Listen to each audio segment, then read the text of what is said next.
Ayan o mga ka-explorer, nakahuli na naman tayo ng ng alimasag na itim na yung kanyang itlog. So ilang araw na lang mapipisa na to, kaya ito'y catch and release na lang natin. I-release natin, marami pang papalit dito oh. Ang dami yan oh, ilang libo siguro oh. Libo talaga yan oh, ang dami na yan. So pakawalan na lang natin. Mas maganda maitim na. Ayan oh, ilang araw na lang pipisa na yan.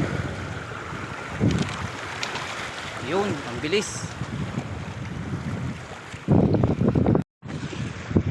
Ayun, ito mga ka-explorer, pangalawang release. Dalawa lang nahuli nating alimasag, pero i-release natin pareho kasi may itlog siya oh. May nakita pa akong isa pero hindi ko na kinuha, iisa yan, pakawalan na rin natin. Ito yung pangalawang release na. Yan oh, pero dilaw pa yung itlog nito, hindi tulad nung kanina na itim na. Ilang araw na lang yun, ito mga tagal-tagal pa ito. So release na rin lang natin. Yun, ang bilis.